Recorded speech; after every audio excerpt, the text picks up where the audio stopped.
नमस्कार दोस्तों, मैं डॉक्टर घनश्याम मिश्रा प्रयागराज से। आज हम लोग इस विषय पर बात करेंगे जो विश्व स्तर पर राजनीतिक गलियारों में और कभी-कभी हमारे देश में भी मुद्दा बन जाता है कि क्या सार्स कोवी 2 या कोविड-19 वायरस जो है वो जेनेटिकली इंजीनियर्ड है, बायोलॉजिकल वॉर के तरीके से इसको इस्तेमाल किया है। तो पूरा विषय तो बहुत ज़्यादा गहन अध्ययन चाहता है, लेकिन जो चीज़ डॉक्यूमेंटेड है, जो चीज़ें आसानी से अवेलेबल हैं, उसके बेसिस पर मैंने सोचा कि आपसे बात करूं।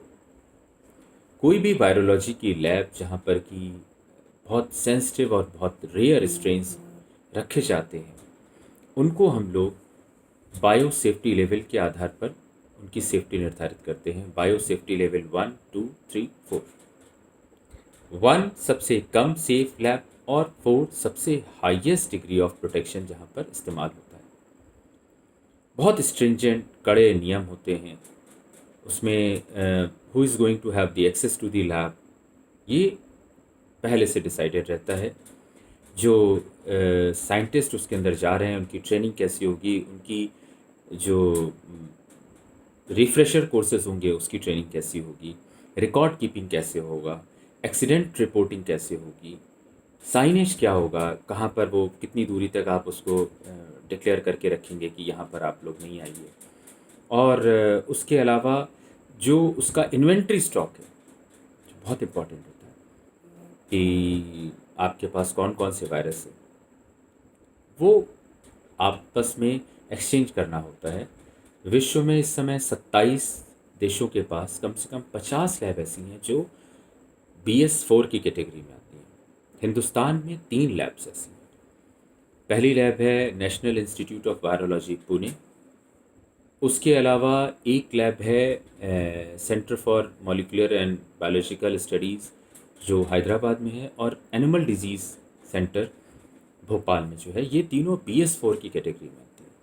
इस तरीके से BS3 में 1300-1400 लैब्स हैं, BS1 और BS2 में। तो 50 से ऊपर की लैब्स में 3 लैब हिंदुस्तान में होना अपने आप में गौरव की बात है, पर साथ में बहुत जिम्मेदारी की बात है। ये जो वुहान इंस्टीट्यूट ऑफ वायरोलॉजी, जहाँ पर कि सबसे पहली बार सार्स कोवी 2 या कोविड-19 जिसे हम लोग आम बोलचाल में बोलते हैं, ये पाया गया था, तो वहाँ पर इबोला वायरस और इस पर स्टडी चल रही थी।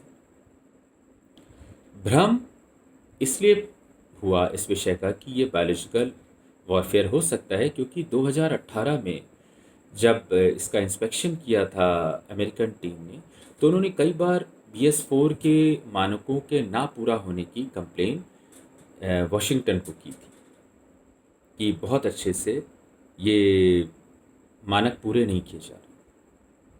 पर वो जानबूझ के नहीं किए जा रहे थे या बिना जाने नहीं किए जा रहे थे, यह आप नहीं कह सकते, क्योंकि इतिहास में ऐसा भी हुआ है कि 2014 में स्मॉल पॉक्स के वायरसेस के लाइव स्ट्रेन्स कार्डबोर्ड में वॉशिंगटन में पाए गए थे। 2015 में एंथ्रैक्स के लाइव वायरसेस जो थे वो 6-7 जगह भेज दिए गए, जिसमें साउथ कोरिया भी भेजा था, और जबकि डेड स्पोर्स भेजने थे। तो लाइव एंथ्रैक्स वायरसेस चले गए थे, तो वो मिसशेप थे, पर वो जानबूझ के नहीं किए गए थे। तो अगर ये थ्योरी भी प्रूव हो जाती है कि हाँ वो वहाँ से उस लैब से बाहर गए, तो ये एक हो सकता है विषय, क्योंकि स्क्रिप्स इंस्टीट्यूट के एंडरसन थे कैलिफोर्निया के। उन्होंने एक स्टडी करी और उन्होंने बताया कि ये जेनेटिकली सीक्वेंसिंग जो इसकी है कोविड वायरस की, कोविड-19 की, वो लैब में नहीं बनाई गई है। वो बैट से एक्सट्रैक्ट करके, जैसा वुहान इंस्टीट्यूट कहता है, वो वैसे ही बना है, क्योंकि उसकी रेप्लिकेशन का पैटर्न मैन्युफैक्चर्ड या डॉक्टर्ड नहीं लगता।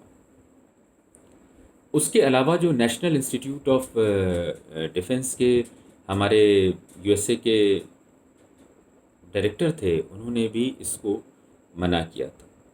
हालांकि उन्होंने ये भी कहा कि 2018 में, और हम लोगों ने इस बात के लिए चिंता जताई थी कि BSL-4 के जो पैरामीटर्स हैं वो कायदे से फुलफ़िल नहीं कर रहे हैं। That is the responsibility of Wuhan institute of virology की वो इंश्योर करें, क्योंकि ये बहुत डेलिकेट इशू होता है। एक और चीज़ होती है, कभी कभी क्या होता है कि जब वायरस की आप स्टडी करते हैं तो आप उसमें म्यूटेशन स्टडी करते हैं, और म्यूटेशन स्टडी में क्या करते हैं कि आप उसी लैब में एक एनिमल से दूसरे एनिमल में उस वायरस को पास करते हैं, जो पैसेज एक्सपेरिमेंट कहलाता है वो। तो ड्यूरिंग पैसेज एक्सपेरिमेंट भी ऐसा सस्पेक्टेड है कि वो वायरस वहाँ से लीक हो गया हो, या किसी ऐसे कर्मचारी के थ्रू बाहर आ गया जो कि उस वायरस को बाहर स्प्रेड कर गया। पर ये स्पेक्यूलेशंस, अगर हम ये माने कि वो लैप्स हुआ तो, लेकिन हकीकत ये है कि वो virus Wuhan institute of laboratory में स्टडी हो रहा था। ये भी फैक्ट है कि वुहान से ही ये कोविड की शुरुआत हुई। अब वो डेलिब्रेट था या वो एक्सीडेंटल लीकेज था, ये तो नहीं कहा जा सकता। पर जेनेटिक स्टडी ये कहती है कि it is certainly not doctored, engineered और मैन्युफैक्चर्ड इन लैब। तो आज के लिए बस इतनी ही छोटी सी जानकारी। शुभ रात्रि, शब्बा खैर।